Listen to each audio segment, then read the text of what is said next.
સૌપ્રથમ પહેલો પ્રશ્ન મારો કે યસ ટોપર બનવા માટેનું કોઈ ટોપર સિક્રેટ કે ભાઈ કે જે દરેક અન્ય વિદ્યાર્થી કરતાં તું કંઈક અલગ રીતે કંઈક તૈયારી કરતો હોય તો તૈયારી કરવાની કોઈ રીત તારી? તો હવે તમારા કેટલા પીઆર હતા આમાં? સબ્જેક્ટિવ માર્ક્સ જણાવી શકો મને? સાયન્સમાં 100, ગુજરાતીમાં 94, ઇંગ્લિશમાં તમારો અઘરો લાગતો વિષય કયો હતો? અઘરો લાગતો વિષય ગુજરાતી, કારણ કે બોર્ડના સમય વખતે યસ કેટલા કલાક તૈયારી કરતો હતો? લગભગ 12-13 કલાક. 12-13 કલાક. આ ઇન્ટરવ્યૂ જે છે તમારે લોકોએ ખાસ જોવાનો જ રહ્યો, કારણ કે ભાઈ આ ઇન્ટરવ્યૂમાંથી તમને લોકોને પણ હર ઇન્ટરવ્યૂની જેમ કંઈક ને કંઈક નવું જાણવા મળશે જ. નમસ્કાર વિદ્યાર્થી મિત્રો, આ ઇન્ટરવ્યૂનો સિલસિલો આમ જ શરૂ રાખી અને આજે આપણે પહોંચી ગયા છીએ યશભાઈ ચૌધરીના ઘરે. આપણી સાથે છે યશભાઈ ચૌધરી અને એમના મમ્મી પપ્પા અને આપણી ટીમમાંથી પાર્થ સર અને ધ્રુવી મેમ. આ ઇન્ટરવ્યૂ જે છે તમારે લોકોએ ખાસ જોવાનો જ રહ્યો, કારણ કે ભાઈ આ ઇન્ટરવ્યૂમાંથી તમને લોકોને પણ હર ઇન્ટરવ્યૂની જેમ કંઈક ને કંઈક નવું જાણવા મળશે જ. તો ચાલો પૂછીએ. યશભાઈ, પહેલાં તો આપનું પૂરું નામ જણાવજો. ચૌધરી યશ મુકેશ. ઓકે, તો હવે તમારા કેટલા પીઆર હતા આમાં? 99.92 પીઆર. ઓકે, વાવ. સબ્જેક્ટિવ માર્ક્સ જણાવી શકો મને? સાયન્સમાં 100, ગુજરાતીમાં 94, ઇંગ્લિશમાં 92, સંસ્કૃતમાં 100, એસએસમાં 99. યસ, એટલે મીન્સ કે જોયું તમે યશભાઈ આખી જે માર્કશીટ છે ને એમણે અહીંયા આગળ કંઠસ્થ કરી રાખી છે. યશભાઈ, હવે મને એ જણાવો કે તમારો અઘરો લાગતો વિષય કયો હતો? અઘરો લાગતો વિષય ગુજરાતી, કારણ કે એમાં વ્યાકરણ જે આવતું હતું એ થોડું ડિફિકલ્ટ લાગતું હતું.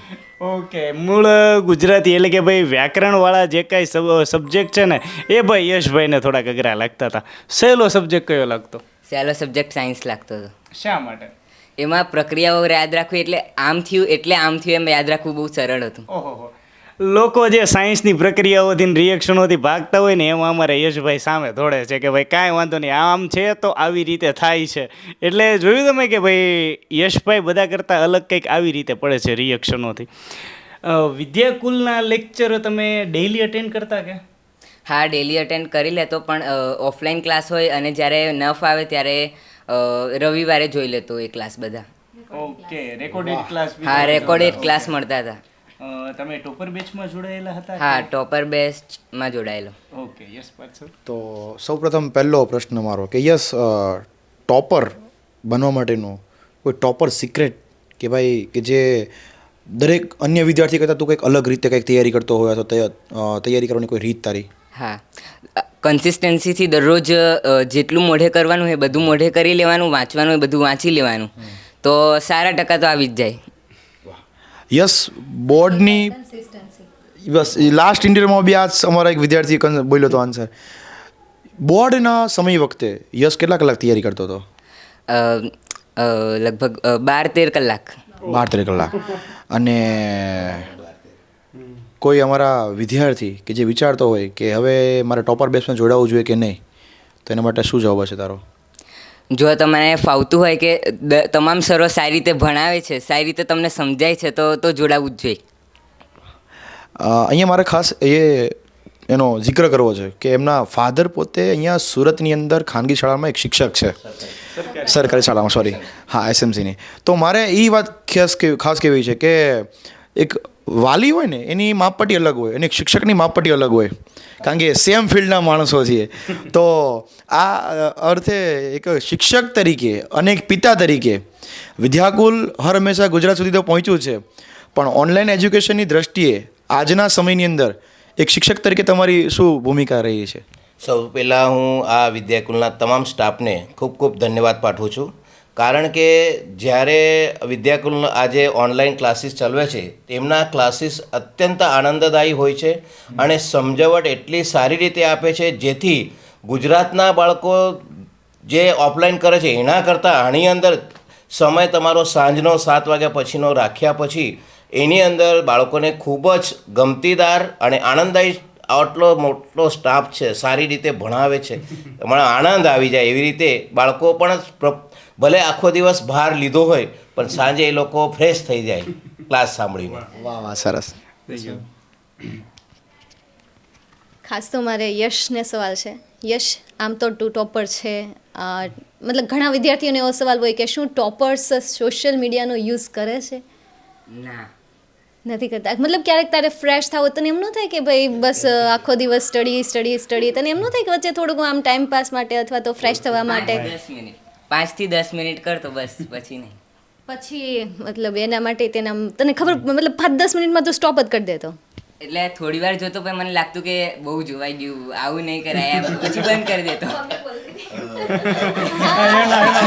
એમના મમ્મીએ કીધું કે મમ્મી હવે થોડાક પોલ ખોલે છે. તમે શું કહેતા હતા? 5 થી 10 મિનિટ કરતાં વધારે થાય તો તમે શું કહેતા? યાદ કરાવતા.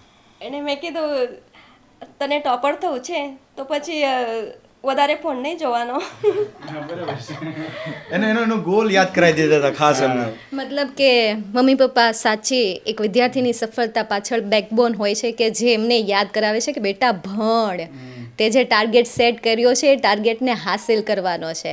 એટલે ખાસ સેલ્યુટ એમના મમ્મી પપ્પાને. અને તમે પણ જો તમારી પાસે મમ્મી પપ્પા છે ને આવી રીતે સાથ સહકાર આપી રહ્યા છે, એ તમને ટકોર કરી રહ્યા છે, તો અત્યારે જ એમને થેન્ક યુ કહો, અત્યારે જ એમને આઈ લવ યુ કહો. કારણ કે એ છે એટલે તમે અત્યારે જે અહીંયા ભણી રહ્યા છો, આગળ જે તમારા સપના છે એ સપનાને હાસિલ કરવા જઈ રહ્યા છો, બસ બિકોઝ ઓફ ધેમ. નેક્સ્ટ મારો ક્વેશ્ચન એ છે કે 10 કમ્પ્લીટ કર્યું, એમાં તો તે ટોપરનું રિઝલ્ટ મેળવી લીધું, પ્રચંડ પરિણામ હાસિલ કરી લીધું. હવે 10 પછી તારે શું કરવું છે?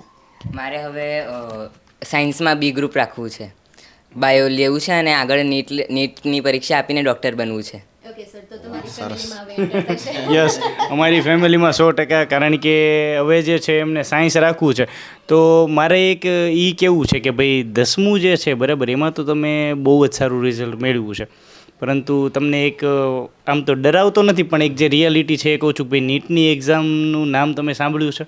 હા, સાંભળ્યું. હા, ઓકે, નીટનું નામ સાંભળ્યું છે. એમાં 3 સબ્જેક્ટ હોય છે, ફિઝિક્સ, કેમિસ્ટ્રી અને બાયોલોજી, બરાબર. તો હવે એ એક્ઝામ જે છે બહુ ટફ આવતી હોય તો એમની માટે રેડી છો અત્યારથી જ? હા, અત્યારથી જ રેડી છું. પાક્કું? હા, પાક્કું.